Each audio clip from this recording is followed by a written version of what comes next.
What is going on? What is going on? My name is Ashton Anthony, and you are now tuned in to the Get Back podcast. This is episode 3.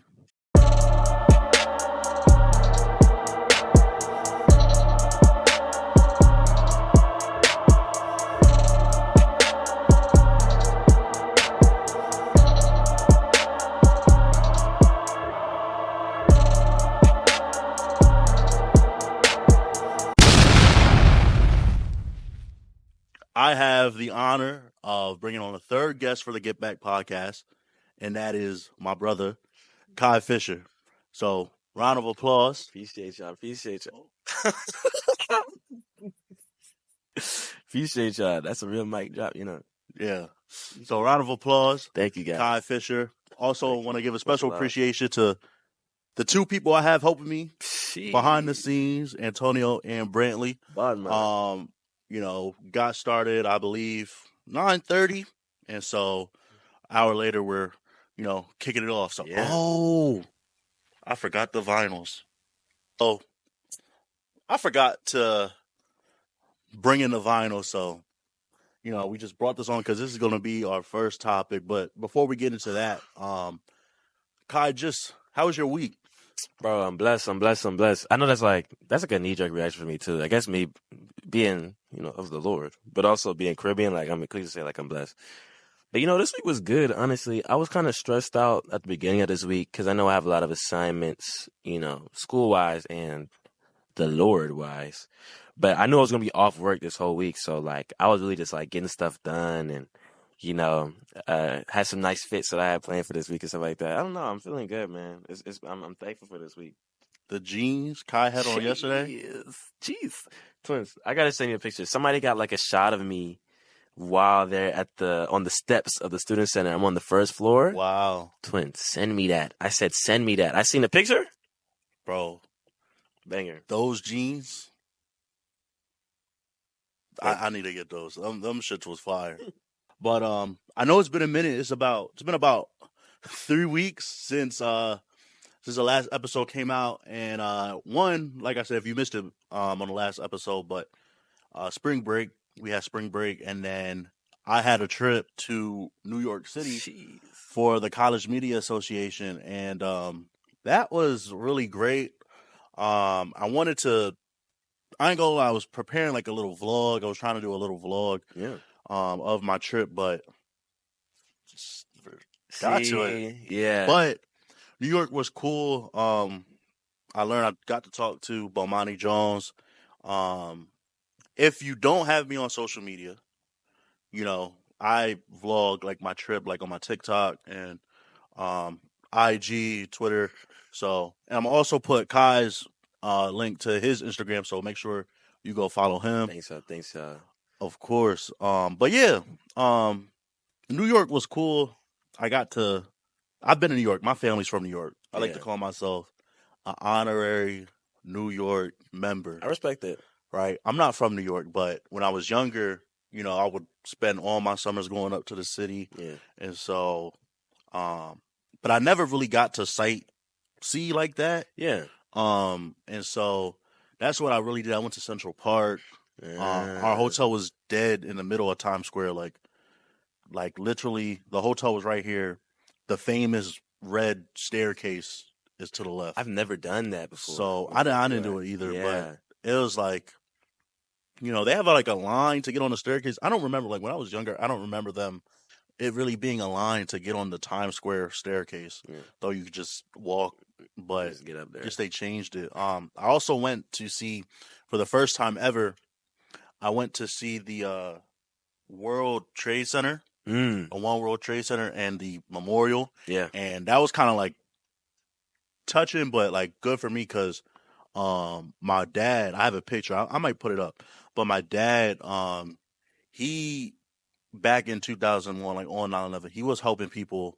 Wow. And I have a picture on it because at first, like my dad, I ain't gonna lie, my dad wasn't really the brightest, and I love him. Yeah. But he wasn't really the brightest, so he didn't know what was going on. And so he took a picture, like with the building burning in the back, like with the smoke coming out, and he took a picture, like smiling.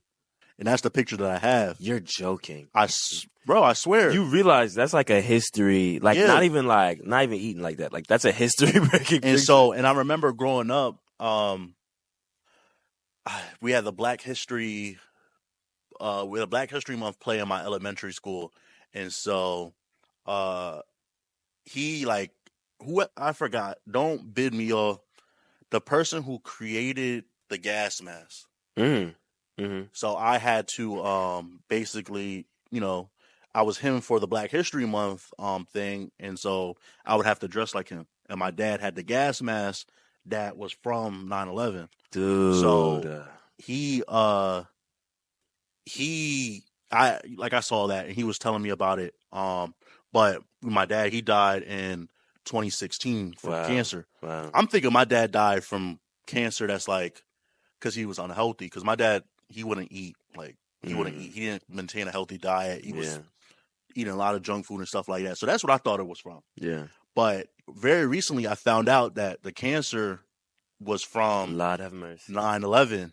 So it's like it's like 9/11 is still like affecting people. Oh my God. Far past the people that died on that day. There's a residual right? effect. So so that was just very touching for me.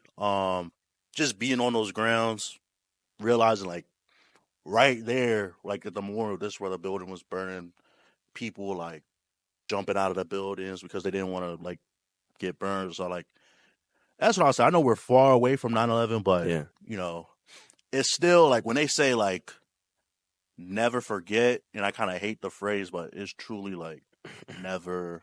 My God, forget. But that ripples. Stuff like that ripples. Yeah, but New York was cool. I really enjoyed it. Got on the subway. Missed my stop on the subway. Ended up somewhere I wasn't supposed to go. So, oh my gosh, that happened to me before. I got stuck in New York and I spent the night at the airport because really? I went the wrong way on some. Wow. Yeah, I got directions from somebody. He was like, "Yeah, just go straight down, moving forward." Because I'm trying to get to JFK. I'm going down the line. I'm like, dang, this is taking forever. I'm asking the like, hey, am I going the right way? Dude, I was literally, when the guy told me to go the other direction, I was one stop away. Really? Missed my flight by 10 minutes. Yeah, my phone died. And so my family, they live in Far Rockaway, New York. So that's like past Brooklyn. And my phone died 5 stops before. And I didn't know. I thought I was supposed to just take the train all the way to the last stop. But I was supposed to get off on Rockaway Boulevard and go under and go to the other side. Missed it. So I had to go 3 stops back and then had to wait. But, yeah. I mean, let's get right into it. We do have some two topics that are like really this week. Yeah. Urgent this week. But I wanted to start off with the first one. That is today. And this is also going to be album of the week, so we're going to get that out the way as well. Album of the week. We Don't Trust You. I believe that's what it's called, right? Something like that. Yeah, We Don't Trust You by collab with Metro and Future. I want y'all to see how 2 masterminds in the game come together and just make real music. Yeah. This is what the rap game needed. This is exactly what the rap game needed. Low-key, so I feel like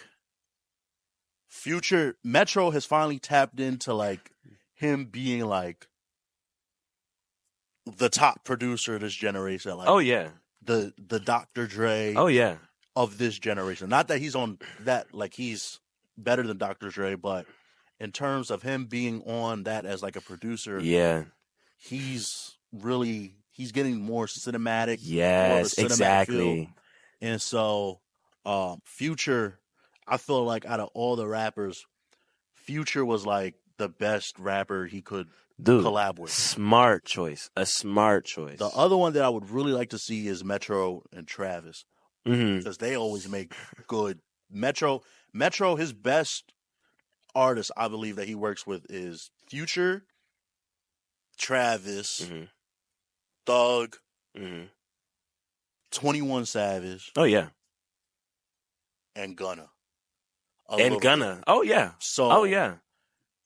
but Future, out of all those, Future with Metro was like Yeah. up there. So And that's history. Like they've been doing that. You feel me? Some of their greatest songs, even like on the last joint, like "Can't Save" and Metro Spider with Thug. Oh my gosh, mid blood. Are you kidding? Are you kidding? Oh my Dog. gosh, Metro. Oh man, Nah, twin. Yeah, he's a magician. So yeah, that's album of the week.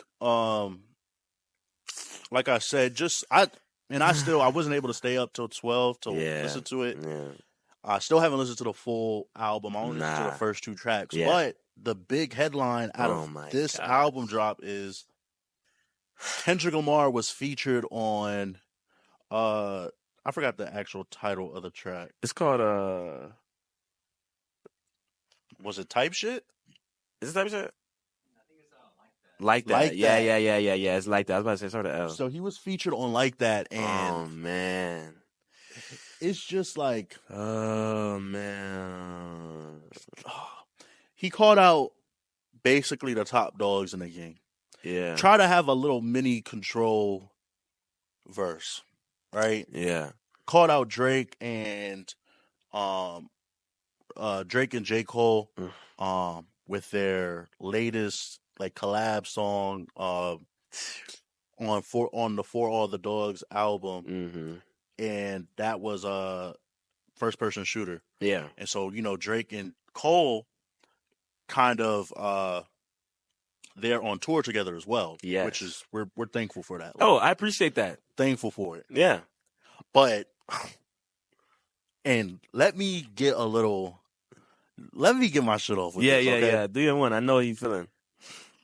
It seems like people forgot who Kendrick Lamar really is. Y'all love to say that. It's people forget who sits atop Oh man. of the rap game. Mm-hmm.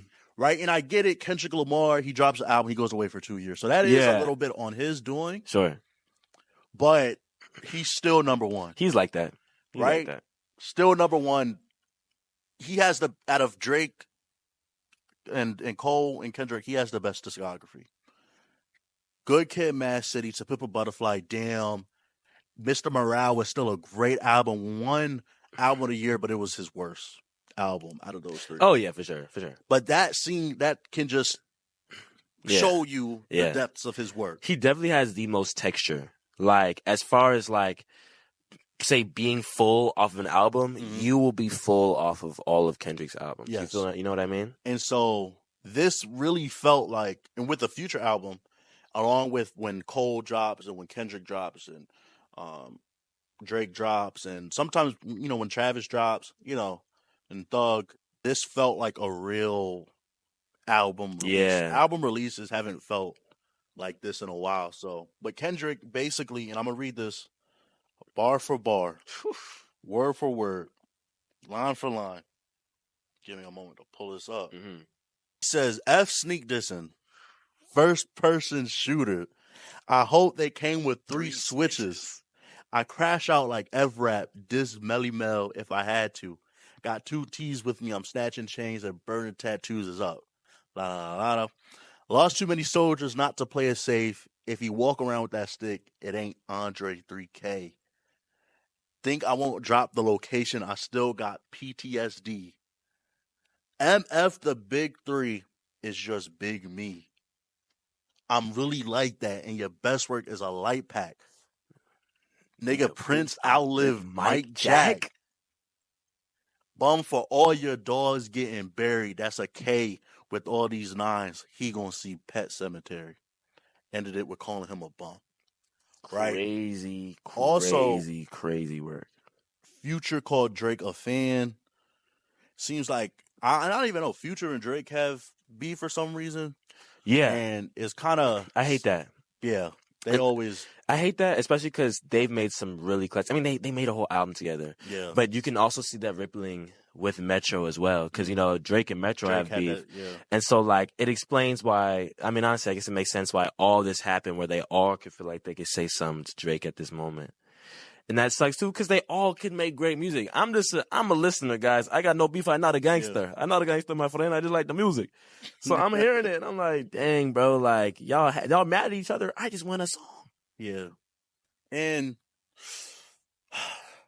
I think, like I said, this is what the rap game needed, because it's too many collabs. It's too many.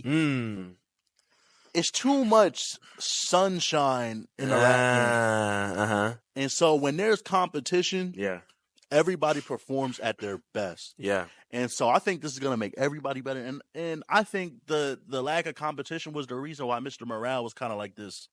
Didn't really have the same firepower as like a Damn, right? Or To Pimp a Butterfly, Good Kid. Yeah. J. Cole too. The competition faded out, so J. Cole wants to have like a little bit of softer tone with the off season. Yeah. Even though even though those are great projects. This is song. But the competition drives these rappers. And yeah.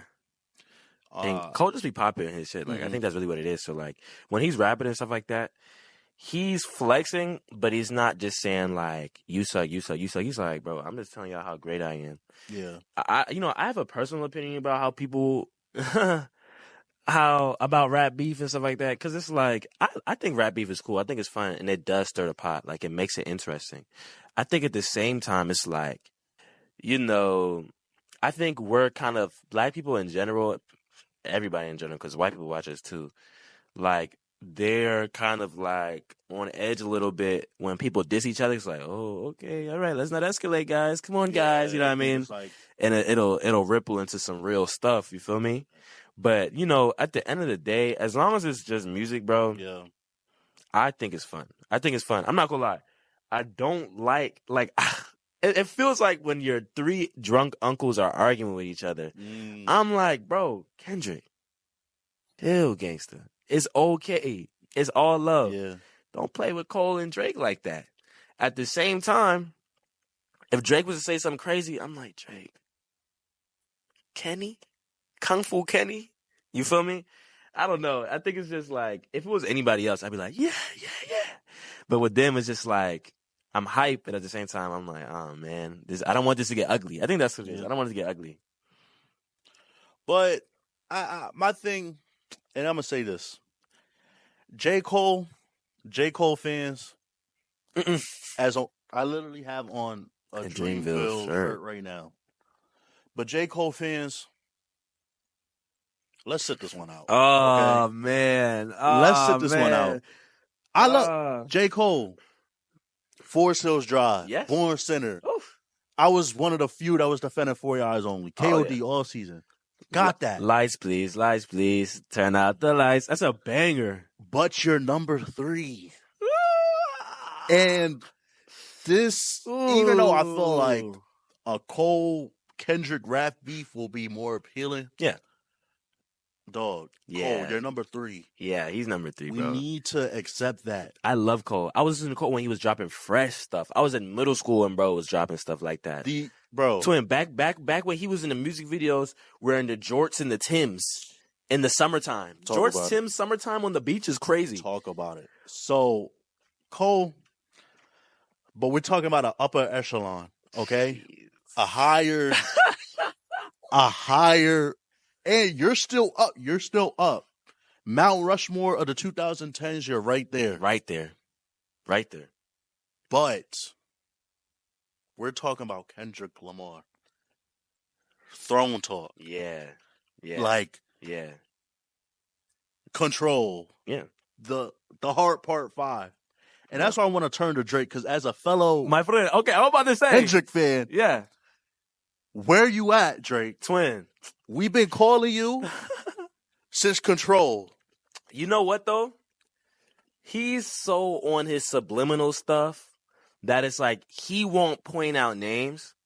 And I think he might be under like a trauma response type thing, not to overanalyze it. But we remember when he was going word for word, bar for bar with people. And he can. And he's shown that plenty of times, even years later. But like immediately when Pusha T was doing the thing. And my thing is, oh man, I love Drake. Not even just the Pusha T. he was dissing. He dissed on Travis's joint. He dissed Pharrell and Oh yeah, melt down your chains. yes, about Virgil. It's cool to diss anybody, right? And anybody that don't really do this for real. But Kendrick been calling you. Control, he called you, ain't respond. King Kuta, he called you. On Tip of a Butterfly, you ain't respond. The Heart Part 5. Whole Jay-Z Hall of Fame. Since you're down. Yeah. Where were you at? So, yeah. My thing is like, with the media attention, because the media attention, even with the Heart Part 5, it wasn't as a hot at an all-time high like it is right now. Yeah. We're going to get a Drake response. You have to, at this point. And Kendrick's gonna kill him. Oh my gosh! Kendrick's think gonna about kill it. him. Think about his recent.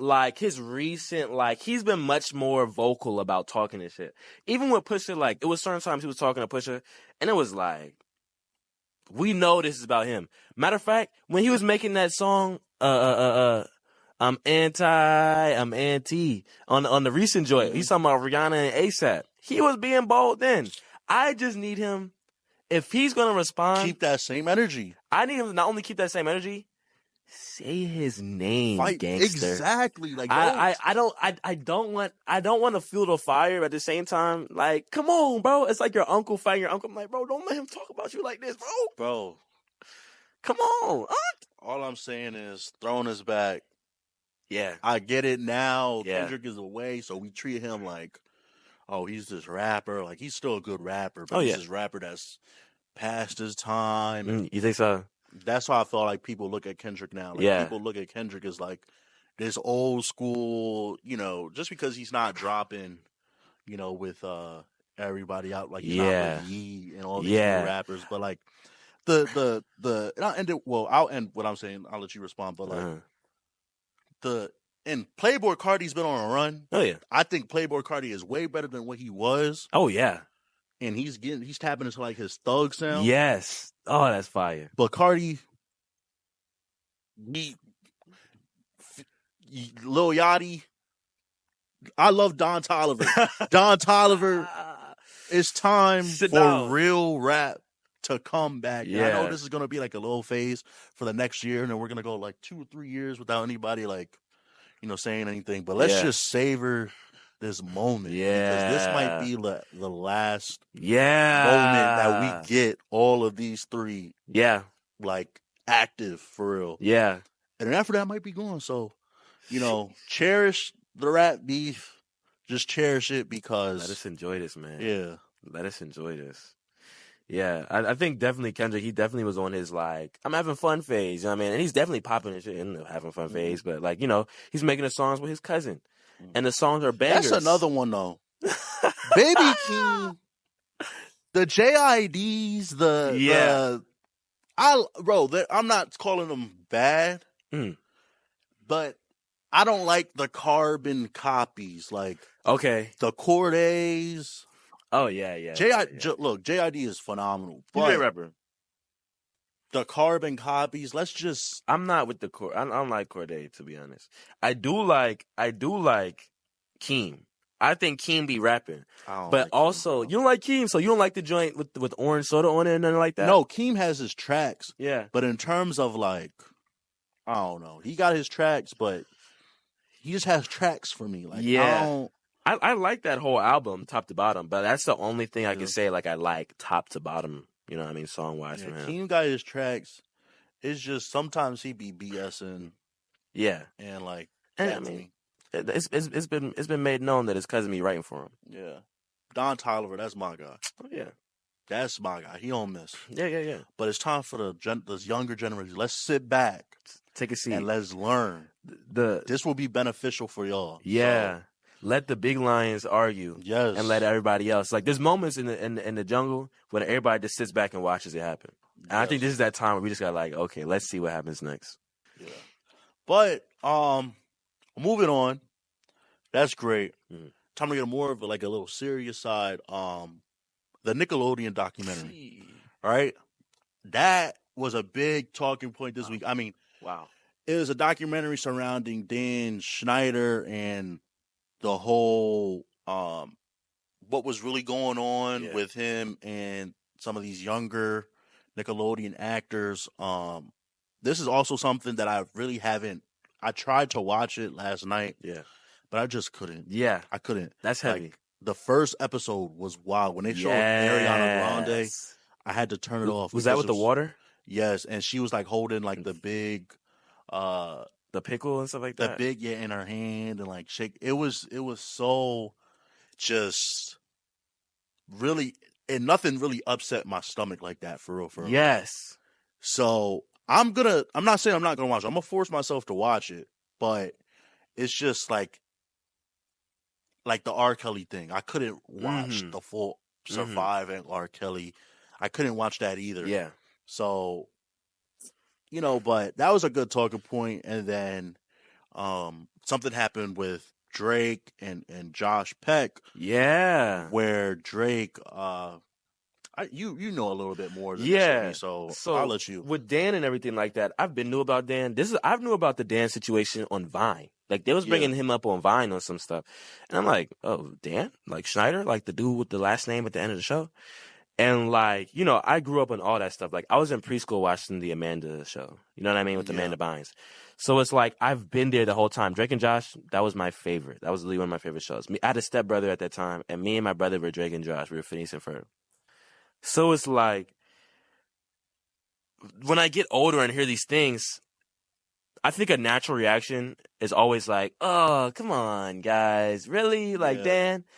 And then as I get older, obviously high school, adult life, I'm like, oh, yeah, like, there's no doubt 100%. Like, seeing the videos, and now this documentary, everything is on the floor. Yeah. You know what I mean? Shorty from Sweet Love is Zack and Cody. I forgot her name. Please forgive me. But Shorty, the black girl that was Mr. Mosby's niece for like a whole season, she was on there talking for a minute too. And it's like, twin, like there's no denying this. Mm-hmm. You know what I mean? Yeah. And I think even when he had to sit down with Tebow, first of all, Tebow, young man, you want to sit down and talk to this goofy, weirdo guy. And at first I'm thinking, okay, we got Tebow on doing an interview. Okay, it's personal now. He's going to ask him the hard-hitting questions. Maybe. I was hoping it wasn't going to be on some pandering stuff. Yeah. You were in the interview talking about some, well, trust me, I don't think you're racist. I don't think you're, homophobic, or I don't think you're a bad guy. You've just done some bad things. Oh, now you're goofy. now you're tap dancing for Dan. You're trying to get another job. You know what I mean? And so, as far as Drake and Josh, I like that they squashed. Well, let me not say they squashed the situation, because things are coming up where Josh is making light of the situation with Drake. And Drake's not a good guy either all the way. But like now we have Josh like apologizing to Drake, like, they had a heart to heart, like, I'm so sorry all this happened to you. I'm here for you.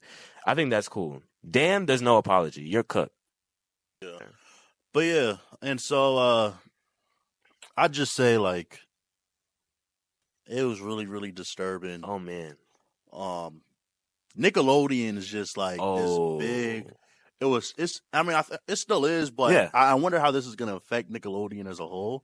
Yeah. I don't know if this will per se, because it's kind of like I don't know if you like into WWE, like with the whole Vince McMahon thing. Okay. Like Vince McMahon, God, like Vince McMahon, we wouldn't have WWE without Vince McMahon, right?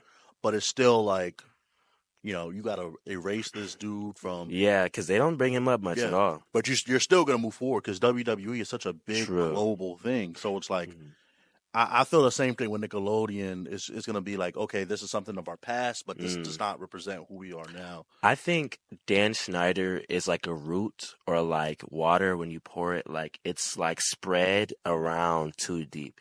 Because he even has shows. There's more shows I think on my hand that he's done with Nickelodeon than I could even, count. You know what I mean? Mm-hmm. But it's like Nickelodeon already is kind of falling off. Especially in the sense because they don't care about kids' television so much, but also because, children at that younger age, millennial parents, no offense to the millennials, but they're not making their children watch TV. And I know that's crazy to say make children watch TV, but children are choosing, you know what I mean? They're watching Netflix. They're on YouTube. Yeah, they're not. They're streaming. They have choice. We're not watching the Nickelodeon. We're not we, but like children aren't watching the Nickelodeon TV. Maybe they are, but they're not they're watching Cocomelon and Yeah. Bluey And if they are watching the Nickelodeon shows, it's the ones that are streaming on Netflix already, so they can watch it whenever they want to. Yeah. And so it's like that channel is already kind of like trying to grasp to figure out what they're going to do. Now with this, like at least a lot of TV channels or shows like that, like Disney Channel, they kind of lean on the nostalgia impact. Like, you know what? At least they're going to watch so-and-so. At least they're going to watch the reruns of this. At least we know that we had them at this time. Yeah. But now it's like your integrity's on the line. Yeah. I'm not watching Victorious like I was before. Yeah. Drake and I'm not watching iCarly like I was before, especially now. Yeah. Especially I'm seeing you put the feet on there and the squirting the lotion on the face and the that's the biggest ayo in human history. That's insane. Like I they have teams of people that's gonna like be able to at least try to keep the company going. But this is a hard thing to ignore, twin. Yeah. And I feel like this just came out in a certain time, and like in a couple years, like they say in a couple years, television is gonna be like we're gonna be looking at television like VHS type, it's crazy. Time Warner, like and there's gonna be a lot of streaming. I do think Nickelodeon's still gonna put out stuff, but it's like, dog. SpongeBob can only take you so far. Like, especially if you're ruining SpongeBob. SpongeBob could take you so far. Fairly Odd Parents. I think they canceled Fairly Odd Parents. They did. I think they're about to do another. Took you so far. So it's like, you're right. Nickelodeon, this might be they're on the ropes. Yeah. Same with Cartoon Network. Oh, yeah. They just dissolved, didn't they? Yeah, so. But you know what, though? And this kind of is off topic. And I also am saying this to say that, like, I want to pay full respect to everybody that has been impacted by the whole Dan Schneider situation. This isn't to trivialize it either because, that guy's a creep. And the fact that, because I saw the Ariana video with the whole, like, the foot thing and the pickle in the water. I'm thinking this is weird. But I was in middle school at the time. And I wasn't, watching none of that crazy stuff in middle school. So I'm seeing this and I'm like, yeah, this is really peculiar stuff. I don't know too much about it, but this is gross. And that's how they got away with it because as a parent, we don't recognize that. As a parent, you're not watching Victorious with your child. You're not watching iCarly with your child. No. So it was something that you really wasn't paying attention to. Yeah. And your kid doesn't know. Yeah. But then your kid might say, "Oh, look at my feet," or like something like that. And your parents like, "Well, where'd you get that from?" Right. "Oh, I got it from watching Cat on Victorious." Right. Then they actually tune in, and then it becomes a thing. Yeah. So that's kind of like why they've been able to get away with it for the period of time that they did. Yeah. So, like I said, and I'll repeat what you said, like the ones that are affected with this, and I do kind of feel like it's kind of crazy that the backlash is coming now because people did. Jeanette McCurdy been talking about this. Ariana Grande been talking about this. Yeah. And it just shows you like now that something is like put for you to see. Now all the attention comes. So just want to say like, those voices have been heard previously. Yeah. In terms of between us and others, but I'm praying for y'all. Yeah, just really, really crazy. I wanna get like the cards, like how Shannon Sharp has. Oh yeah. That's hard. But it's on the topic of Nickelodeon, right? We're kind of late with this, but I did want to do a review of the Avatar. I was going to bring it up, twin. Right? The Avatar live action I was series, just going to bring that up. Right? And I guess I forgot. Right? We'll get into a top 5 segment later. But in terms of me, if you give like my top 5 cartoons growing up, Avatar is top 3 at least. Easy. Top 3 at least. So. Smartest written TV show for children ever made. It's for children, mind you. And it's like it's so good. Like you can wink, like you could close your eyes to Avatar and think it's like an anime, right? And so, they remade the Avatar, live action series. Yeah. This comes after I forgot who made the original live action, but they Mhm. made a movie live Oh, action. This M is Night around like Shyamalan, 2000. Oh, 2009. 2009, and that was horrible. Yeah, This series, I'm not gonna lie, I am kind of going to defend this series a little bit I can see why you would say that, and I respect that. because I do believe that this series gotten a little bit too much flack, right? And when you're remaking something great, like in live action, like Avatar, or like Dragon Ball Z, right? We'll get to that later. Um, some other stuff, right? It's you're never going to top No, the original, no. never. But I do believe that this is something that we didn't technically need, but this is something that we kind of did, you know, need to. Probably not right now, but down the line, I think inevitably Hmm. we were going to need this. Mm. And so I do want to give a shout out to like the cast Hmm. that were called for these roles, Hmm. and I do kind of hate that they're getting a lot of flack. Yeah. My main problem with this series was the writing. Oh man. The writing was at times horrible. Yeah. At times I kind of saw like some of the changes they made. I wasn't really like, Hmm. oh, how could you change this? Like some of Yeah. them, I was like, all right, It like, made sense. it made sense, and I could see, you're going to change it. Mhm. You're not going to have the tone be the same of this like children's. You're going to get a lot more serious. So that kind of affected Aang's character. Mhm. I saw people were like complaining like Aang wasn't necessarily like the joyful kid that he was, and I Mhm. was like, I felt like they could have done better on Aang, but I do like I understand why they made Aang a little bit more serious Yeah. as a kid. Even though I felt like they could have done better, they could have still implemented a joyful Oh yeah. kid like into his character. But um, unpopular opinion, I really liked Zuko.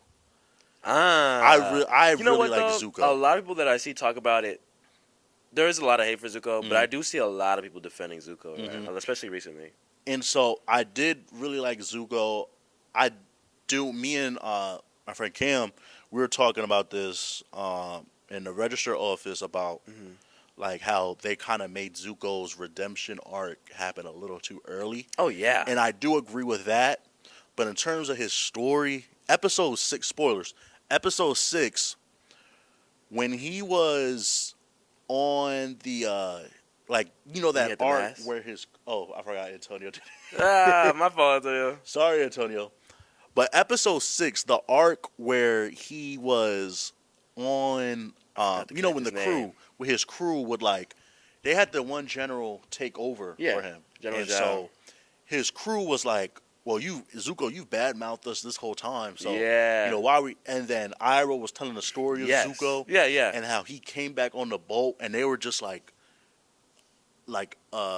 they were acknowledging Zuko as their Yeah. captain. Yeah. Chef's kiss. Brilliant. Beautiful. Because they did that in the original show. I didn't remember that, but I Yeah. watched it again and I was like, oh, like the way that they wrote that, the way that they displayed that, that was really good. That one touched me. I'm not gonna lie. But what was your? I would say, what was your like? What was the thing that disappointed you the most in that series? The thing that disappointed me the most is I think the point of Avatar, especially that first season, is supposed to be like, oh, okay, this is a really bad situation, but we are joyful. Mm-hmm. You know what I mean? And it's like we're going around to all these like, let's face it, these ridiculous places, to be a better person and a better avatar, to figure out what we got to do to save this world. And I think like they took away that joy a bit too soon. Because I think the part that made Aang so interesting was that he was still just a little boy. So he was having fun. Yeah. He was playing with the snow penguins. He was, you know what I mean, cracking jokes and kind of flirting with Katara. And, like, we didn't get any of those likable, amicable elements about him. It was kind of just got turned into, like, a war thing. Yeah. You know what I mean? I do wish they made him a little more joyful. I think Zuko was written pretty well. I do wish that he displayed his anger more and not necessarily his disappointment more. I think that was what differentiated him from animated Zuko. And I mean, I agree with you honestly with the writing. I think like there are certain parts I was like, Okay, nobody talks like that, bro. Yeah. You know what I mean? Even in the original Avatar, like, they weren't talking like that, bro. You know what I mean? Like, having Aang, like, I feel like they had Aang speak in the most Disney Channel way sometimes. Yeah. And I'm like, twin, Aang, like, what he was, like, childish, but he wasn't a dweeb. Yeah. You know what I mean? But, like, I mean, all in all, I do think it was a really solid show. I'm excited because they did renew it. So Yeah, I'm excited to to finish see it. 2 and 3, book 2 and 3 for sure. I think they set up at the end of the season, like the beginning of the season, the beginning of the book was very slow, and Yeah. it was really like, okay, I kind of see people's criticisms. Yeah. But towards the end, Oh, yeah. it really picked up, and it was the better half of like. Oh, my gosh.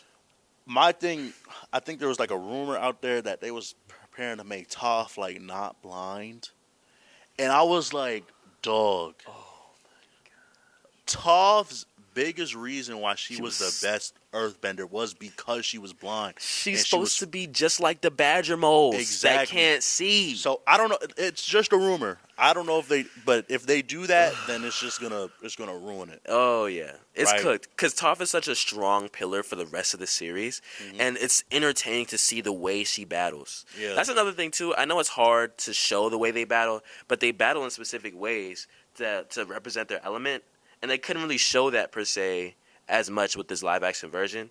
They better not mess that up with Toph Beifong. Toph better be slick. You know when when they first introduced her and she was in the wrestling arena and she was did like, that little toe kick Yeah. and the rocks, twin, do that. If they don't do that to perfection, I'm not gonna lie, they're gonna have to be signing off.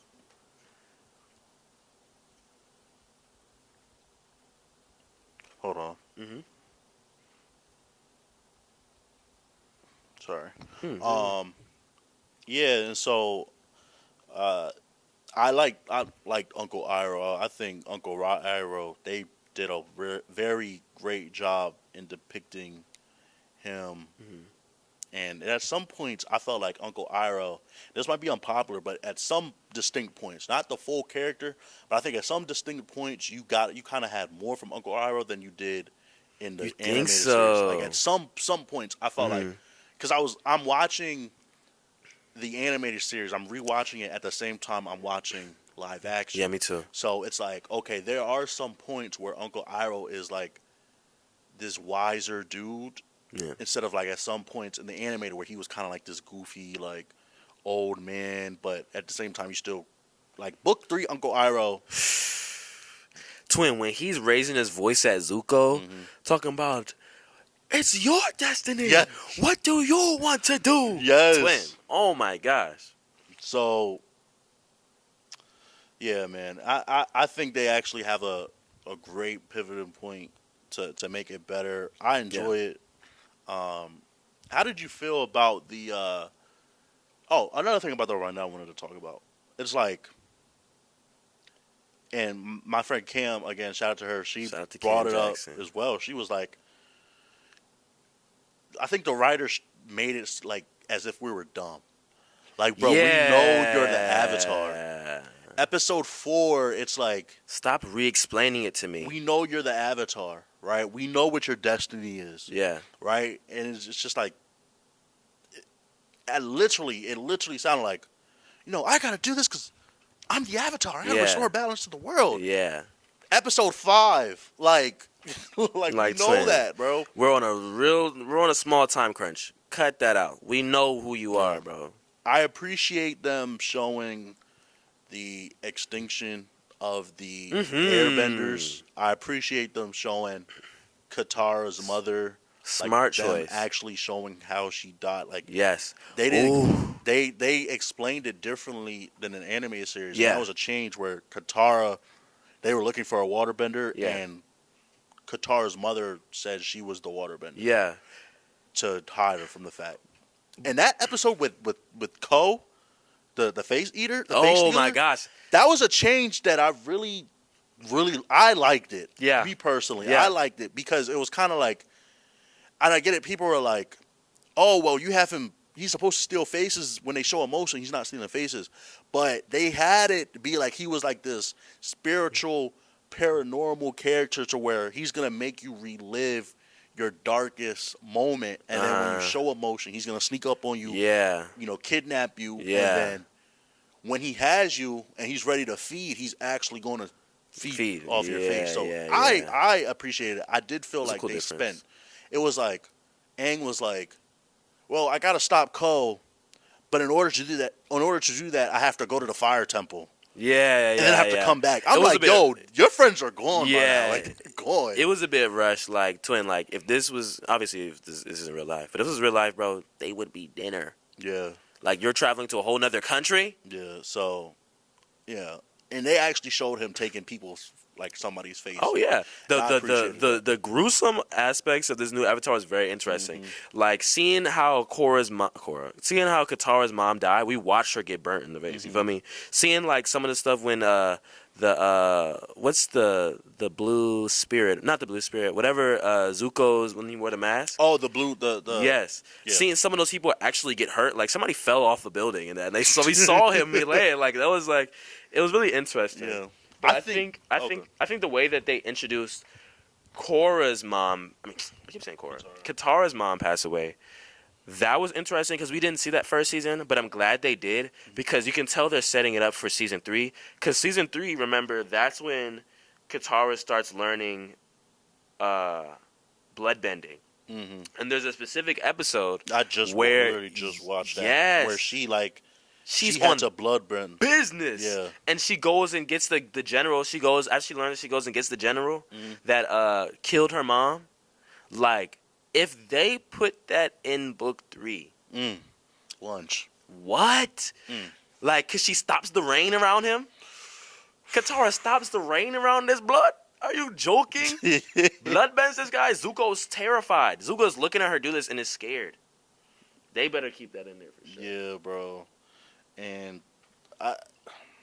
they're also not Netflix, but Paramount is doing like the animated adult Team Avatar thing. So that's gonna be good. It's supposed to be in between Avatar and Legend of Korra. So and that's gonna be good because they set that up well in the beginning of Korra. I don't know if you watched Korra, but they did that well. I watched some of Korra, but Korra really pissed me off. She'll piss you off bad. She'll piss you off bad. The Avatar lineage, basically. You can't reach that. So we cannot, when they do the next Avatar, he's not going to be able to, or he or she is not going to be able to come in contact with Aang, Roku, Korra. They better be he will come into contact with Korra, but it's like. Well, no, because Korra's going to be dead. But the lineage starts with Korra. Oh, so it starts over. It's going to start. Yeah, it's going to start over with. They Korra. better have a way that like something happens and it's like I found all the other, like, you know what I mean. Yeah. Please have something like that. Like if it's just like no Moss period. Now I'm pissed. We can't talk to Roku. We can't talk to Kyoshi. Mm-hmm. Yeah, okay. You done yourself. Yeah. We're gonna stick on the on the cartoon kind of animated side. Yeah. With that. So this past week, I interviewed Layla. I don't want to butcher her last name. I'm really not going to. But Layla is a fellow A&T student. I interviewed her. Yes, Layla. She contributed as a productions intern with DreamWorks on Kung Fu Panda 4. Crazy. And so that same day, the same day I got this post across my timeline, and I'm going to read it to you. It says, one of these DreamWorks trilogies has to go. How to Train Your Dragon, Kung Fu Panda, Shrek, and Madagascar. How to Train Your Dragon, Kung Fu Panda, Shrek, Madagascar. Ooh, I hate to say that too. You know I hate to say that. Hate to say it. Definitely How to Train Your Dragon. Hate to be that guy. I love How to Train Your Dragon. That movie, the music, the score, John Powell is tugging on your heartstrings. How to Train Your Dragon, none of them are flexing on Shrek, though. None of them are flexing on Madagascar. Ooh. Maybe Madagascar 3. You might have got me Madagascar 3. If we're talking about trilogies, I hate to be this person. You're going to say Madagascar?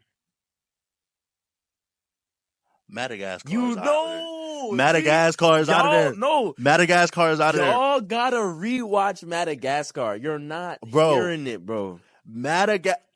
all of these trilogies are great. Oh yeah, great. Like phenomenal. These trilogies are peak. But when we're talking about trilogies, strongest 1 to 3, Madagascar has the weakest trilogy. No. So you're going off. You're thinking about Madagascar 2, Back to Africa right now. Say one of the Train Your Great. Dragons is better than Madagascar 2, Back to Africa. I can't say that, but the How to Train Your Dragon trilogy as a collective, Yeah, is stronger than Madagascar. but think about It's stronger top than to the Madagascar. bottom. Top to bottom, I felt like if we ranked all 5, like we ranked top 5 DreamWorks movies, Okay. you have Madagascar 2, not in no order, but Madagascar 2 is in there. Yeah. Kung Fu Panda is in there Banger. for sure. 100. Shrek 1 and 2 is in there. Have to. Shrek is. Let's keep something straight. Shrek is at the top. Y'all not playing with my man Shrek. None of these trilogies are messing with Shrek. I almost cussed. None of these trilogies is messing with Shrek. Passionate. Messing with none of them. Nah. But I feel like How to Train Your Dragon 1 to 3, all of them are good. Okay. Madagascar suffers from Madagascar 3. Like, oh yeah. So For if sure. I'm weighing it, damn. But I know. Madagascar 2, I cannot erase Madagascar 2. I can't erase Even that. I rewatched Madagascar 1 for the first time in a while last December. Not December just past, December before. I'm watching it back. I'm like, damn. Oh, sorry. Rats. No, you bro. But my thing is, It's like, a good movie, man. Madagascar. Do we have a How to Train Your Dragon across other, like, No. movie studios? No. We have a bro. We have so many movies That try to be Madagascar. We got The Lion King. No, but that's We different. have, That's like, different. That's different. I get it. We have Over the Hedge. Over the Hedge. It's not Madagascar, Yeah. but we have The these anthropomorphic animal. Yes, We're we have- secret in the movies. Bro. I love Madagascar, but Jeez. I cannot. Wow. How to Train Your Dragon came out. Yeah. When Bluey was not Blue. Toothless Yeah. was fighting dog. The big one? Son. Dog. Come on, dog. Like, you see the blue flame come out his mouth? The pew. Hey, that's hard. I'm so sorry. That's dumb. so like So, oh, why are you doing this though? But think about Madagascar 1, Madagascar 2. How to Train Your Dragon 1 is good. How to Train Your Dragon 2, that's a solid movie. I don't remember it as much. That's the joint. Nah, he lost his foot in the first one. How to Train Your Dragon 3, that's a solid trilogy. Because isn't that the joint where he meets his mom and something like that? yeah, I haven't watched How to Train Your Dragon in like a long time. I never saw How to Train Your Dragon 3 until I think 2 years ago. Like I never watched it. And I was like, it's on Hulu, I'll watch it. And that one is actually pretty solid. Okay, so let's do this. Pixar. Oh, easy. Pixar. Toy Story. Oh. These are franchises, trilogies. Trilogies. Toy Story, Okay. Monsters Inc., Uh-huh. Finding Nemo, Uh-huh. and The Incredibles. Oh, first of all, let me get, and this is deep history. I remember seeing a lot of these movies when they came out in the theaters. I saw Incredibles 1 when it came out in movie theaters in 2004. I remember that. Nobody's touching Incredibles. Nobody's taking Incredibles. Nobody's. Incredibles, get the hell out of here! Get the hell out of here! Incredibles, get the hell out of here! Get out of here! Get out of here! So you're telling me Toy Story 1 is better than any of the Incredibles? You trolling me? Toy Story 1? Let's be so for real. Toy Story 1, 2, and 3. Twin. Toy Story is a franchise that gets better with each movie. I respect that. It's like John Wick. Toy Story 3? 2 is good. Toy Story 3 is better. Toy Story 4. Toy Story 3 is the greatest Pixar movie of all time. Oh, Toy Story 3 is absolute cinematic masterpiece. Listen. But you're telling me Incredibles 1.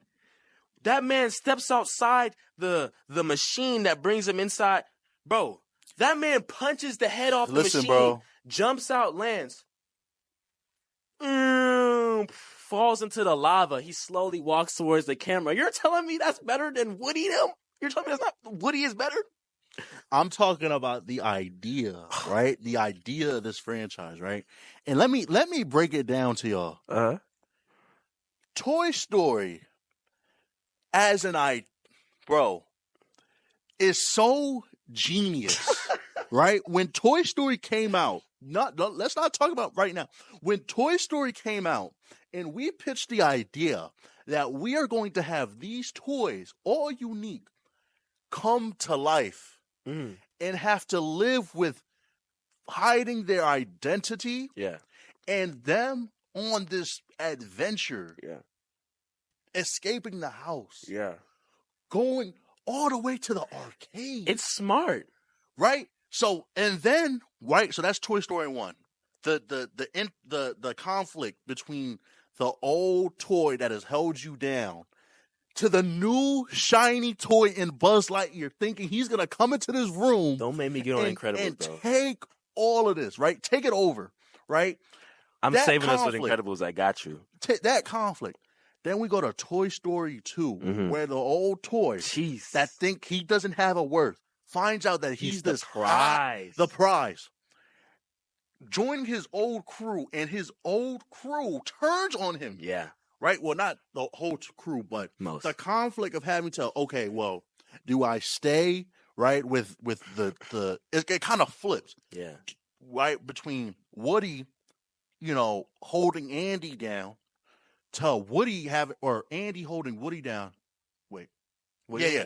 To Woody trying to hold Andy, making the decision whether or not to hold, his friends and Andy, right? Where once in my lifetime, I finally have some worth that I haven't felt since Andy was young. Yeah. Right? The toys around the building. So I have to make that decision whether or not I could go be the big hot shot. I could be the Buzz Lightyear. I could get video games. I could be all that. Yeah. Or I can stay here with these toys, with this family. To Toy Story 3. Right? Yeah. Andy is too old. He's going off to college. Oof. I just watched that the other day. The crew has to deal with fitting in with other toys. Yeah. In a whole, a convoluted Ocean's 11 scheme to get outside, to escape. Bro. To escape. It's Shawshank Redemption for kids. And at the end, it all comes back. It all comes back to us facing our demise, and we have each other. Yes. When they're in the furnace and they're holding hands.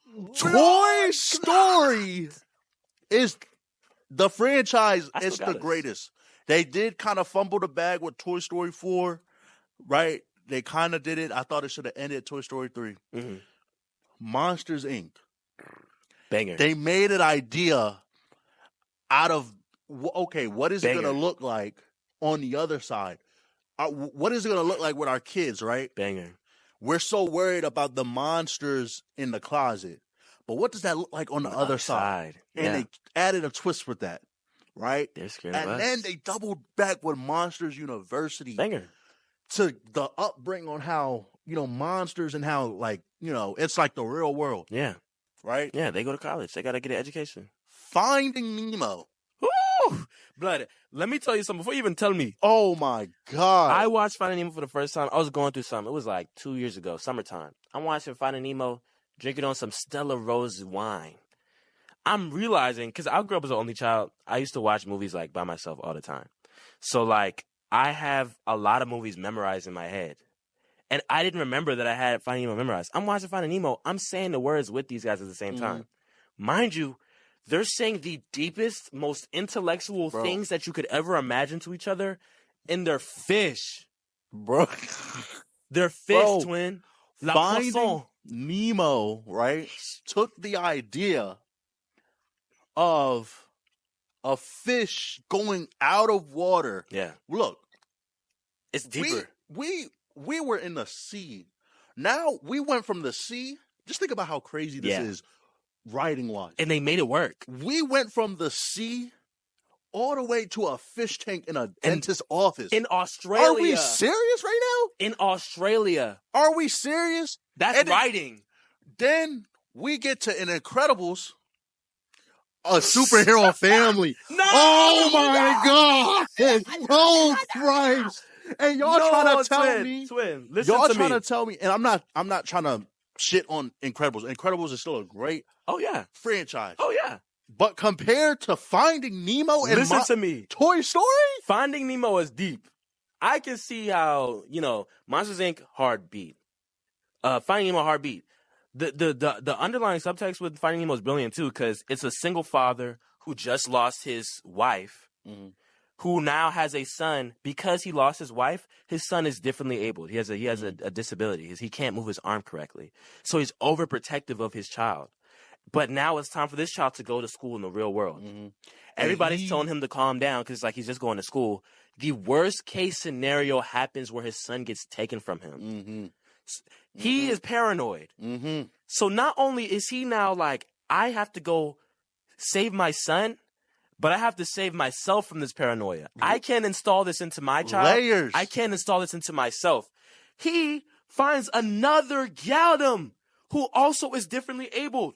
She has short-term memory loss. These two tag together to save his son, to figure out how to heal from his wife, to figure out how not to be scared. And they travel the world meeting different people, learning these new lessons. He learns patience. He learns love, the fruits of the Spirit. Let's talk about Jesus. Mercy. Now, all you said, right? Watch him. I got him. I got him. I got him. I got him. All you said, right? All you said about Finding Nemo. Yeah. All I said about Toy Story, Monsters Inc., the character development. Yeah. The layers. Go ahead. Incredibles. Go. Incredibles starts off as this. A young bachelor man realizes that he's on top of the world. He's the coolest superhero. Women love him. Men want to be him. He gets into an accident that not only ruins and embarrasses him, but it takes the superhero world by storm. He feels like it's his fault that superheroes around the world, including his children who have powers, cannot be themselves.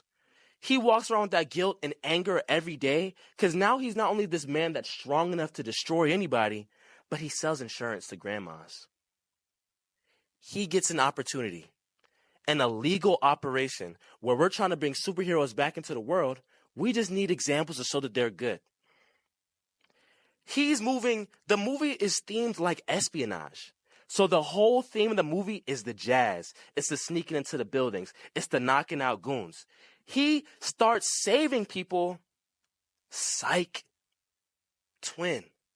The one boy that you embarrassed when you were young is coming back and he wants to kill you. You can't go tell anybody, mind you, because you weren't supposed to be doing this in the first place. Not even your best friend is able to know. So he is battling, listen to me, he's battling self-worth, guilt, family problems, his job, he got fired. He's a spy. He's a superhero. At the end of the day, he learns that keeping these secrets is not going to help him. Hating himself is not going to help him. And pretending to be something you're not, you're worthless after that. This man learns a whole self-discovery, and he's a superhero dad. So niggas is describing Bruce Wayne and Tony Stark.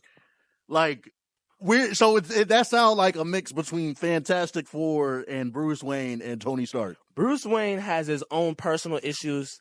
Iron Man, I get it. These guys, they've had to deal with guilt, and it was their fault. You want to call it their fault? Bruce Wayne, his fault? I mean, I get it. His parents, that's not his fault. But like the crusading at night and punching the smithereens out of drug dealers, yeah. Iron Man, he did some questionable things. I love Iron Man down. That's my guy. Morally speaking, Mr. Incredible, all he did was try to stop a moving train. The train broke. These people got injured. And now the whole world hates him. They don't even know that it's him that they're talking to. He has to learn how to get over guilt, how to gain the respect of his family, and how to gain the respect of the world. And he sells insurance. I'm so sorry. It's a great, deep, underlying movie. It's a summertime movie. The colors are beautiful. The music is beautiful. I'm so sorry. Love Toy Story. that's You can go. niggas is Hey, too hot. Toy Story 1, where you're with the rocket. You're scaring the little boy with the skull T-shirt. That's the movie. That's the one. The movie looks like it was made on the iPad Pro. You trolling me. Incredibles 1 smacks You trolling. the taste out of Toy Story. Niggas is wilding. You trolling me. So we not and then right and then you the prized possession, right? Buzz Lightyear. You the prized possession. Woody. You the prize. Oh, you royalty. What happens when you go in this room with toys that have been broken and malfunctioned and they're not themselves anymore? Yeah. And you have to be in an area where it's a certain narrative on those people, right? Yeah. How you gonna handle that? Toy Story 3 is a banger. No, that's Toy Story 1. When he was in Sid's room and Mhm. he had the contact with the baby doll, yeah. arms and all the different weirdly malfunctioned toys that Sid took from his sister and just broke and formed together. And Woody is like the privileged white man, Yeah. right? He's the Yeah. privileged royalty. Yeah. And he's in a room where he's not really royalty anymore. What you gonna do? I'm gonna say this. And hold on. And you decide you think these toys are gonna kill you. They helping you out. That's layers. They attaching Buzz's arm back on him. I get it. Let me tell you this. I'll tell you what each movie's about. Monsters, Inc. A guy has to decide whether his morality is bigger or stronger than his job and the world around him. He's feeling gaslighted by the world, and he has to figure out, dude, do I care about my job more or care about saving this girl? Finding Nemo. Self-discovery about, do I have worth? Should I fear the world? Or should I take the world by storm and save my child? Incredibles. I am not a bad person. I can help save my family. Lying and sneaking around, being selfish, because the whole movie is an underlying text about infidelity. Lying and sneaking around isn't going to save me. Loving myself and loving my family is what's going to make us work. Toy Story, it's a movie about two hating-ass niggas that want to be better than the other. Buzz, I think I'm the coolest. I'm not going to say it, but I know I'm the coolest. Okay, well. Woody, I think you're lame. I'm going to push you out the window. Okay, but. I'm going to try and save you to be the good guy. Okay, so Toy Story, the first movies. Let's go. Okay, that's cool. What about the next movies? Who has the weaker second movie? Oh! Toy Story 2 is good. Toy Story 2 is good. It's better than Incredibles 2. Toy Story 2, Incredibles 2. Incredibles, who has the weakest movie out of? Toy Story 2 has a strong middle. What's worse? Ooh. What's worse? Which one has more boring parts? Toy Story 2 or The Incredibles 2? Think about the ending of Incredibles 2. They get a knock on the door. They know the villains are coming. Ta-da! Wait, it's superheroes with these weird glasses on. Hey, where's your mom and dad? You're getting chills watching that. Bro. You think, oh no, Dash and Valerie are about to get kidnapped. It starts snowing for some reason. Hey guys, the parents told me to come pick them up. It's Frozone right behind them on some cool nigga shirt. I'm gonna take the kids to the parents. You guys don't worry. I'll take it from here. The whole battle inside the new house, bro, where they're jumping through the portals and freezing each other. The battle on the yacht. You're telling me when Woody's chasing the plane down on the horse with Bullseye? That's Cinnamon! That's Cinnamon! Hold on. Woody, a toy cowboy on a toy horse, is chasing down an airplane. They're going through the jet terminals and through the bags looking for Woody. You talking about TSA? We left. This bag won't fit, sir. Sorry. Think about the plot, right? We went from Andy's room. To the hotel, up the elevator shaft. He talking about the steps to get to the... No. So they pressed the button on the elevator. No. They walked upstairs. The actual elevator shaft. Oh, yeah. Where he was fighting Zurg. Yeah. The elevator shaft. Toys in an elevator shaft. We went from Andy's room to there, through the vents, to the airport. Do y'all remember? As toys? Do y'all remember how blood-curdling scary it was sometimes watching Incredibles 2? Do you remember when she's looking for the bad guy? It's the dark room. She's like, this is where the lair is. She's walking around. Mrs. Incredible. Mind you, the second one, it was so Mr. Incredible heavy. They said, you know what? We're going to shine light on Miss Incredible. They're in Miss Incredible's walking through the room. It's dark. She's seeing sketches of some weird TV mask and some goggles. She walks into some cage-looking thing, and she sees all this guy's stuff. All you hear is, looking for something. Boom! Slams the gate. The thing is electric. She can't even fight. She's boxing this man. They escape. They're running out the room. He's punching the mess out of Miss Incredible. That anxiety-ridden, blood-curdling, scary, but exciting event, you're not getting that when Zurg is fighting Buzz Lightyear. Bro, why are we looking for that in a Toy Story You're not movie, getting bro? that. You're on If your I wanna- toes. bro. You're on your toes like Mike Jack watching Incredibles Bro. 2. You're not like that. If I wanted to get that, I'm gonna watch the Avengers. I'm gonna watch X-Men. I'm gonna watch Civil War. If I want superheroes fighting each other, this real action. Yeah. No, that's not the range we talking about. Oh, it's not. We talking about Pixar, animated, real hoops of the animation game. Real hoops of the animation game. Let's talk about it. Oh my gosh, bro. This is not Marvel Studios. So think about it like this. Toy Story 4 came out around the same time as Incredibles 2. Which one was better at the time? And Incredibles 2. Okay. But I think that. Okay. But that's because. That is because. You see how you got to put it up against. You got to put it up against the worst film in the franchise. It was the same time period. But it's the worst film of the franchise. For sure. After Toy Story, we didn't need Toy Story 4. We didn't need Toy Story 4. Nope. The studio gave us this because we were just oversaturated, right? We got Toy Story 3. Are you going to say what I think you're going to say? What? Are you going to say that we needed an Incredibles 2? Bro. For Incredibles 1 to be valid, we needed an Incredibles 2. No, not for it to be valid. Okay. But you built up so much pressure for Incredibles 2. We didn't get Incredibles 2 to how many years? Until like 2019, how many 2018. years after Incredibles 1? Like so 15 years. So my thing is that Incredibles 2 had all this hype. Yeah. Right? With Toy Story 4, it was like we're oversaturated. Yeah. We had enough. Yeah. But put Incredibles 2 against Toy Story 3, and it's done. And it's done. Toy Story 3 is a banger across the board. That's top 5, period. That's top 5, period. That's the best Pixar movie. That's top 5, period. Right? I think Ratatouille is up in that top 5 as well. That's a top 5? Top 5? Twin. Ratatouille is top 5? Dude, that is a moving art piece. It's a moving art piece. Bro, it's good. It's good. But look. Incredibles 1 has an amazing plot twist. Is Ratatouille better than Toy Story 3? Not even it. Is Ratatouille better than Toy Story? Yes. No. Is Ratatouille better than Incredibles? No. Is Ratatouille better than Finding Nemo? No. Is Ratatouille better than Monsters, Inc.? No. Is Ratatouille better than Toy Story 3?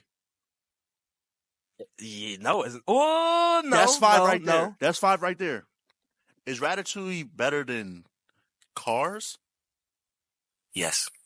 I love Cars. Niggas is wildin'. I love Cars. 2006. Cars came out 2005. I saw it in the movie theaters. Cars 2 is a banger. Cars 2 is better than Cars 1. So when you say Cars, I'm not talking about the franchise. Cars 1, beautiful movie. Directed well. So is Ratatouille better than Cars 2?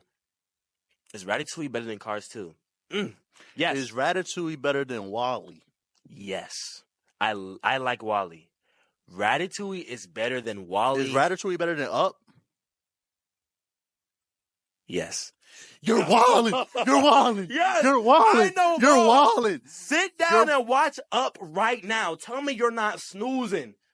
Soon as that house land on the rocks, tell me you're not waiting till the action starts and he sees the old man. Oh, who are you? The man that had the bird, the right up didn't get mad crazy until you walk into that man's blimp and you see the skulls on the walls. Now you're thinking, oh, this man's nefarious. He's scary. He's been hunting this bird. Wait a damn minute. We have this bird.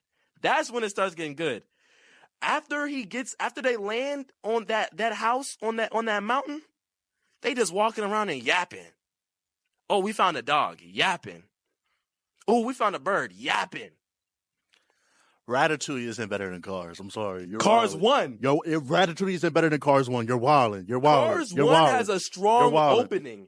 After Cars 1, it don't really get crazy until like after he gets in court and they tell this man that he got to stay and clean up the whole city.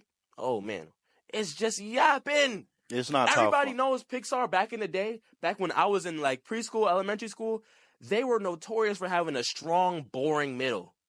Bro. Cars 1, that was an important time when they had a strong, boring middle.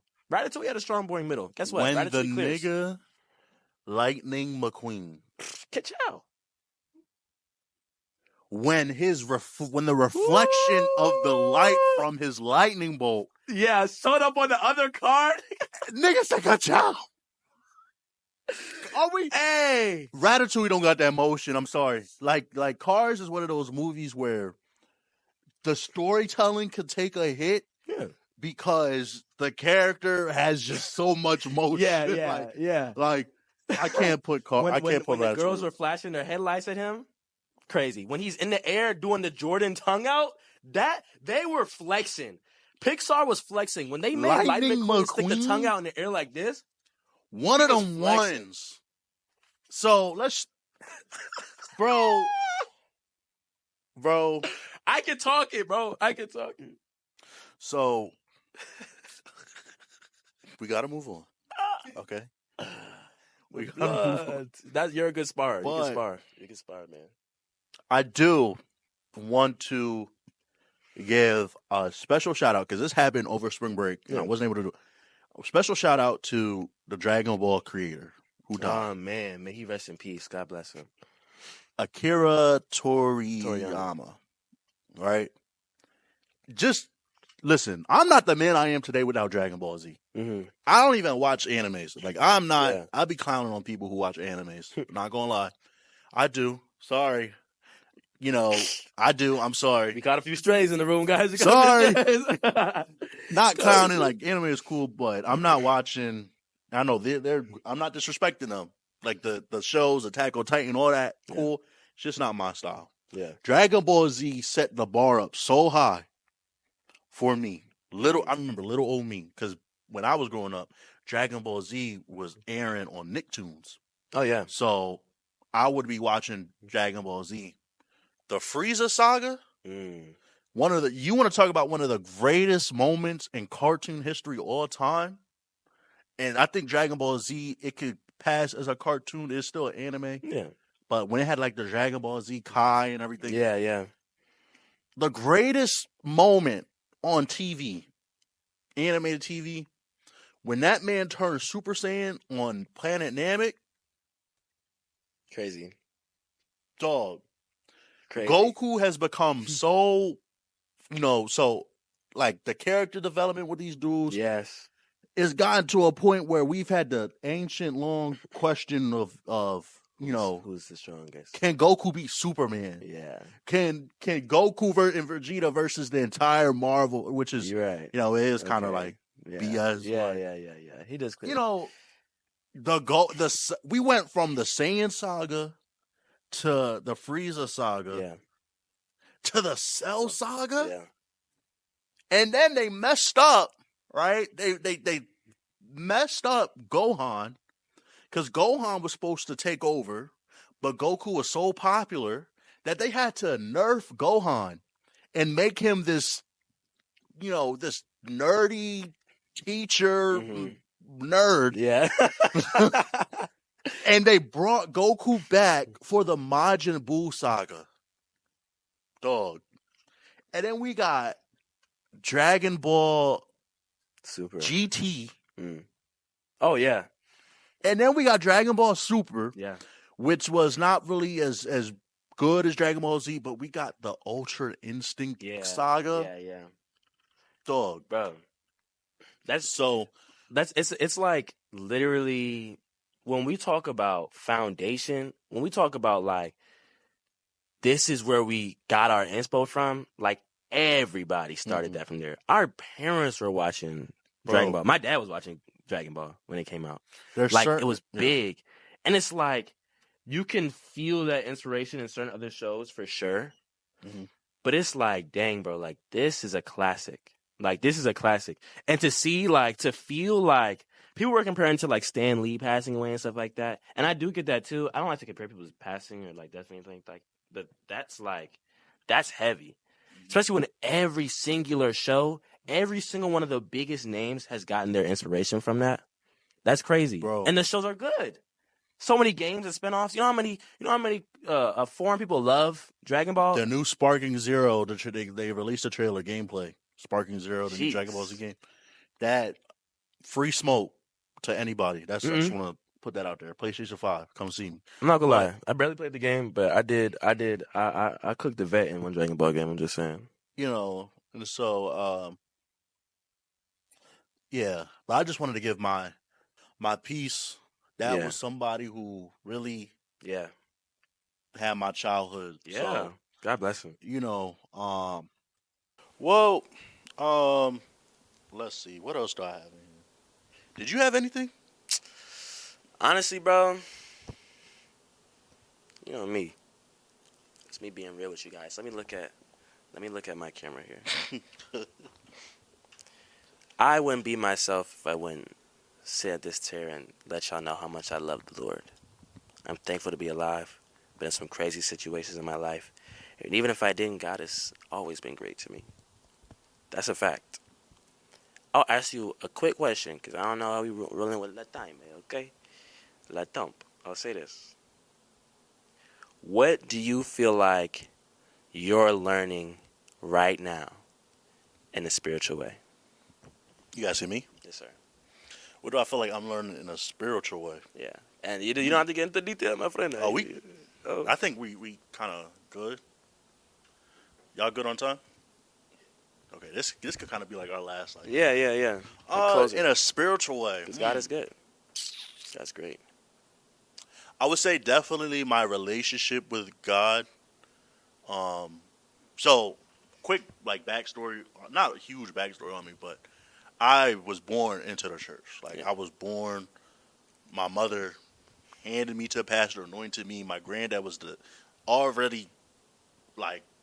he was already like, my granddad had his own walk with God. I mean, he still does technically, but he had his own conversion to God like way before I was born. Yeah. So he was already like implemented into the church. So growing up, you know, and I told you this on the phone, like, you know, with the Sabbath day, you know, there were certain things we had to do. I was brought up, you know, all your chores have to be done before sunset. I'm Seventh-day Adventist, so that means I go to church on Saturday. But all your chores had to be done sunset Friday night. You know, sunset Friday night, my grandma starts playing the piano as a family. We get in around the table, and we are around the welcome room, I guess, with the fireplace and the couch and the table. And we're having devotion, basically what's called Vespers, right? Then Saturday, waking up, going to church, coming home, having Sabbath lunch, taking a nap, and then same things happen when closing out the Sabbath. We have AY, Adventist Youth. That's like, you know, a little thing to close out the Sabbath. So, all that changes when I come down here to North Carolina, because I'm away from my family, right? I don't have that same home training. I don't have that same, you know, that turns into self-discipline for me. Yeah. So I have to go out and find my own church, you know, all that stuff. First 3 years of college, my walk with God is horrible. Like, I'm not keeping the Sabbath. I am doing, you know, this is the first time I move out of the house. I have my own apartment. You know, I'm doing what I want, right? Like, I'm, you know, Fridays, I'm going to the bar. I just turned 21 last year, but you know, Fridays, I'm going to the bar. Saturdays, I'm either hungover or Yeah. Saturdays I just want to chill. Yeah. Saturday night, Yeah. going back to the bar doing something, and then I'm not keeping the Sabbath. You know, and now it's like God is like reintroducing Himself to me because we tend to like paint a certain picture of God that isn't really true. Mm-hmm. Like God is not a God that's going to force Himself on you. Not at all. You wanna go away and you wanna do stuff on your own. Okay, that's fine. I'm gonna let you. He's not. There's a narrative like, oh, if you do this, you're going to hell. Yeah. Like God is never gonna leave by your side. Yeah. Right. God does not leave the righteous. So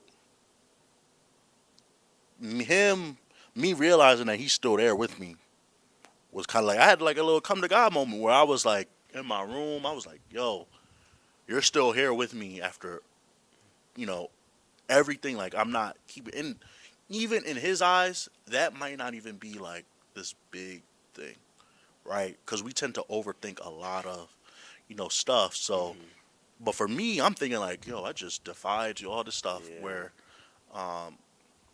and so that to me is just like my walk with God, going to church again, like keeping the Sabbath day. I would also say like I lost my train of thought. I would say like the leaning back on the self discipline, like trying to do things that I know I shouldn't be doing and then still doing it anyway. But it's just like that self discipline to where, you need to, it's wrong, right? And this is nothing wild, like, but just saying like stuff that, you should like, I know I shouldn't be spending money on Friday nights, right? Like I shouldn't be like, if I want to eat or like stuff like that, then I need to have like a certain meal prepared, right? Stuff like that. So that's really where I'm at spiritually. Yeah. Reading the Bible, like I do not read the Bible. I need to read the Bible, like, or even something like like that Bible apps. They have like a daily devotion, stuff like that. Yeah.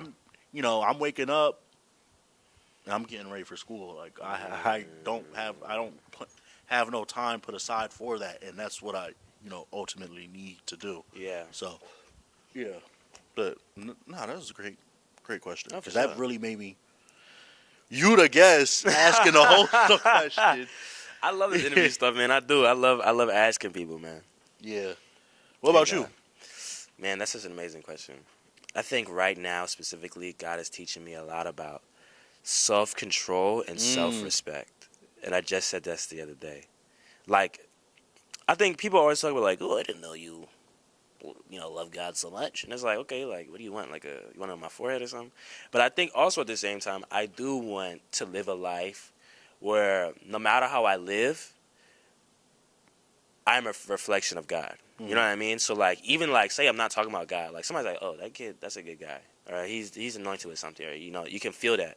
And I think that's why anytime I talk to people, like, I literally, like, every conversation I have, like, Jesus comes in somehow. I don't even know how. But I think that's God in itself. Like, He's going to multiply His fruits, just like you're going to want to as well. I think now, I'm taking a lot more accountability on, like, how I handle myself. Like, with self-control, I do not want to be a lustful guy. And I think, honestly, and, all candidness and everything like that, I think there are moments where it's like, ooh, like, that's a bad path. Like, even though it's not like I'm doing anything too super crazy, it's like, that's a slippery slope, and you don't want to go down that. So it's because it not only affects me, but it affects the people around me. I was there. Yeah, and it's like, twin, like, you got to be not just holy enough, not just disciplined enough, but man enough to be like, twin, I'm sorry, shorty.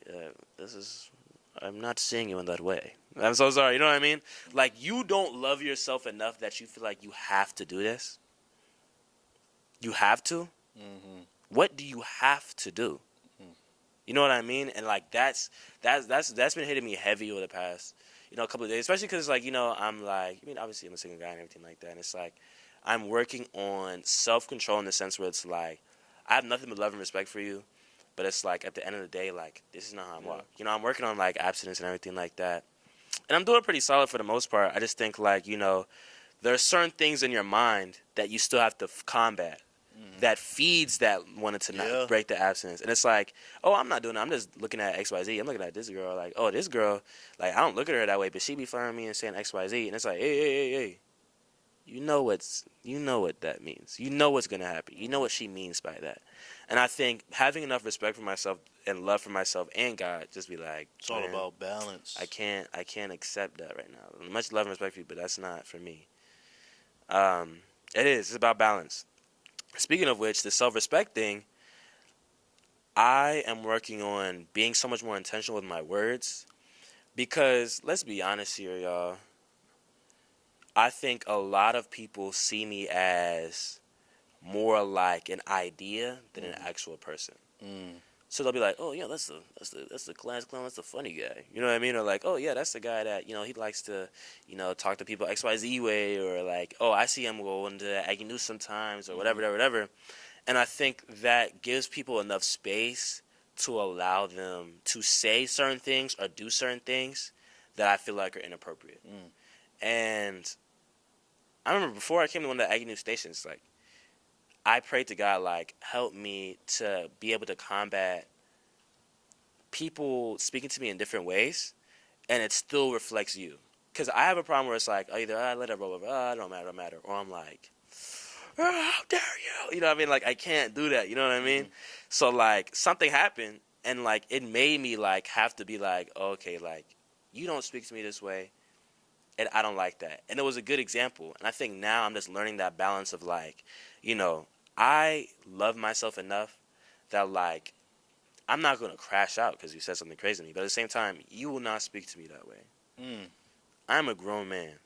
And whether I was or wasn't, you're going to respect me because of who made me. I'm fearfully and wonderfully made. I'm not one of these little boy them you could talk to me crazy. So please, have some decency, see some respect, and speak to me as you know you should. Don't forget yourself. And I think that's definitely like the two things this week in itself. Some guy tried. Nah, let me not get crazy. Let me pause. I'm just saying, like, people have been trying me in certain areas of my life, and they get surprised. They've been trolling you. They are, and they're surprised when I combat back. I'm like, oh, well, God, you're just the nice, happy guy all the time. And it's like, twin, like, that may be so, but you will respect me. And that's definitely what God has been working on me a lot, praying about, talking to me about a lot these two couple of weeks, honestly. Yeah, man. I'll definitely say, like, I'll reiterate it. Balance. Yeah. For real. Balance is something that even I'm still, like, trying to balance. Yeah. Like, so, yeah, that was really, really, really a great question. I don't believe I have anything else, to be honest. I think we really got through it all. Great convo. Big up the guy Ashton for creating this whole thing too, for making this whole show and creating. Sure. Brilliant guy. I'm proud of you, man. Honored to be here. Appreciate you. Honored to be here. I appreciate you for, coming on. Little announcement before we close out. We are looking to do 2 episodes a week. Ooh. I know we usually do on Friday. Well, I record on Friday, release it on Monday. But we only have 6 weeks left in the semester, and what really makes me question is, like, when the semester ends, what am I going to do, like, over the summer? And if I have an internship or something like that, kind of won't be able to do episodes and stuff like that as well. So, I want to push out a little bit more episodes. If we just do it once a week, it'll be probably only at 10 episodes, or probably 9 episodes when the semester ends. So kind of want to push out a little bit more, get to let's see, 6 weeks. So this is episode 3 plus 6. That would be 9 plus another 6, that would be 15. So like, I think 15. That would be good to end for like a season and a comeback fall semester season 2. Be straight. So yeah. So I already planned it. I'm planning it. I know what I'm doing. I got a little mastermind. Yeah, but, yeah. But like I said, with that being said, this is gonna close out episode 3 of the Get Back podcast. Again, Khai, thank you for having me, my being guy. on. We talked about this. Man. This probably won't be the last time you see Khai on the Hope Get not. Back podcast. Like, you know, this is great conversation. Yeah, so man. when you have great conversation, you got to bring it back. Yeah, so, man. But with that being said, if you made it to the end, really appreciate you. Make sure to leave any of your comments with any certain segments you might disagree with. I know the Pixar movie was really kind of get a little heated, but y'all know the answer. Yeah, shouts out Toy Story for real. But yeah, I gotta shout out the little also ones, you know. Share the podcast with Please. other people you think you would benefit from it, or like the links to my socials. That's Twitter, TikTok, Instagram, all that. Where my personal page and the podcast page where I post the clips. I'll be posting clips from every episode, so stay out for that. And as well as I'll put the link to Khai's Instagram. Yeah. If you want to follow him. For sure. My TikTok is in my bio on my Instagram too, so go check me out. But yeah, with that being said, that concludes episode 3. Yeah. Y'all be blessed. Multiply the fruits of the spirit, man. Love, joy, peace, kindness, gentleness, patience, respect. You know? Yeah. We out of here. What camera is it on? 1? 2. Peace. All right. Jeez. Bottom line.